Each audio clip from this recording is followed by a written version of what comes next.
రీసెంట్‌గా హైదరాబాద్‌లో current shocks, ఎలక్ట్రోక్యూషన్ వల్ల చావులు బాగా పెరిగిపోయాయి.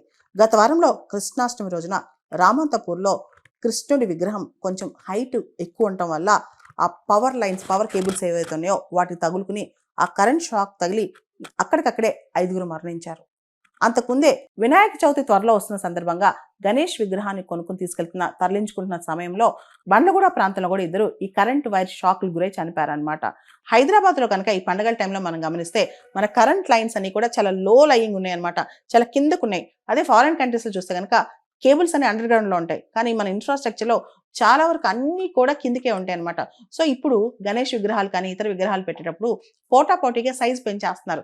ఎంత పెద్ద విగ్రహం పెడితే అంత గొప్ప అన్నట్టు. కానీ భక్తి గొప్ప గానీ విగ్రహం సైజ్ కాదనమాట. విగ్రహం పెట్టుకోవచ్చు. అండ్ హైదరాబాద్ లో ఈ మధ్య గమనిస్తే 1,00,000కి పైగా నిమజ్జనాలు అవుతున్నాయి. ఈ నిమజ్జనం టైంలో కరెంట్ షాక్స్ కానీ దీనిలో చనిపోవడం కానీ చాలా ఎక్కువ జరుగుతుందన్నమాట. ఎన్సీఆర్బీ డేటా ప్రకారం గత 3 సంవత్సరాలనే తెలంగాణలో దాదాపు 2,200 ఎలక్ట్రోక్యూషన్ డెత్స్ అయ్యాయన్నమాట. సో ఈ విషయంలో మనం వినాయక చవితి రాబోతుంది కాబట్టి, తర్వాత దసరా ఫెస్టివల్ రాబోతుంది కాబట్టి ఈ నిమజ్జనం టైంలో, ప్రత్యేకంగా వినాయక చవితి నిమజ్జనం టైంలో చాలా కాషియస్గా ఉండాలి. ఎందుకంటే హైదరాబాద్లో చాలా ప్లేసెస్లో పెద్ద పెద్ద విగ్రహాలు తెస్తున్నారు కాబట్టి. దాంతోపాటు వినాయక విగ్రహాల తయారీలోనూ ఎటువంటి రెగ్యులేషన్ లేకపోవడం వల్ల మోస్ట్లీ ఇది ఒక ఇన్ఫార్మల్ సెక్టర్. దానివల్ల ఎంప్లాయ్మెంట్ కూడా చాలా మంది నార్త్ ఇండియన్స్ కూడా హైదరాబాద్ లాంటి ప్రాంతాలకు వచ్చి చుట్టుపక్కల ఉండి విగ్రహాలు తయారు చేసి అమ్ముతారనమాట.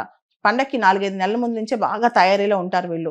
సో ఇదంతా మంచిదే. ఇన్ఫార్మల్ సెక్టర్కి ఎంప్లాయ్మెంట్ ఉంటుంది, అంతా ఉంటుంది. కానీ విగ్రహాల సైజుకి సంబంధించి, వాటి బరువుకు సంబంధించి ఎటువంటి నియంత్రణ లేకపోవడంతో ఇలాంటి కరెంట్ షాక్స్ కానీ ఇవన్నీ కూడా వస్తున్నాయి అనమాట. దాంతోపాటు విగ్రహాలని నిమజ్జనం చేసే టైంలో కరెంట్ ఆపేస్తున్నారు కానీ విగ్రహం తీసుకొచ్చే టైంలో ఆపట్లేదన్నమాట.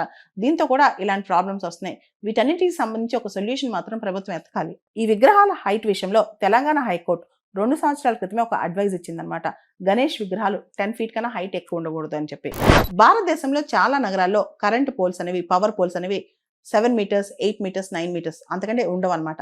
గణేష్ విగ్రహాలు ఉదాహరణకి 10 ఫీట్, 15 ఫీట్ అలా ఉంటాయి అనమాట. కాబట్టి ఈ మిస్ మ్యాచ్ వల్ల ఈ విగ్రహాలు తీసుకెళ్లేటప్పుడు కానీ, తీసుకొచ్చేటప్పుడు కానీ ఈ కరెంట్ పోల్స్ కు తగులుకుని, ఆ వైర్స్, కేబుల్స్ తగులుకుని అక్కడ నించున్న పిల్లలు కానీ, వ్యక్తులు కానీ చనిపోతున్నారు అనమాట. గణేష్ నిమజ్జనానికి సంబంధించి ఆల్రెడీ మన తెలంగాణ ప్రభుత్వం చాలా చర్యలు తీసుకుంటుంది. ముఖ్యంగా డీసెంట్రలైజేషన్ అనమాట. ఎక్కడికక్కడ ఆర్టిఫిషియల్ పాండ్స్ క్రియేట్ చేసేసి కెమికల్ నిమజ్జనం అనే కాన్సెప్ట్ తీసుకొస్తుంది. దాంతోపాటు ఎకో ఫ్రెండ్లీ గణేష్ అనే కాన్సెప్ట్ కూడా మీద బాగా ప్రమోట్ చేస్తున్నారు అనమాట. రీసెంట్ గా గవర్నమెంట్ కూడా కేబుల్ ఆపరేటర్స్ వీళ్ళందరినీ పిలిచి ఏదైతే వైర్స్ చాలా చిక్కుముళ్ళతో ఉన్నాయో వాటన్నిటిని క్లియర్ చేయమని కూడా చెప్పిందనమాట. సో దట్ ఈ విగ్రహాలన్నిటికీ రోడ్ల మీద చాలా క్లియర్ ప్యాసేజ్ ఉంటుందని.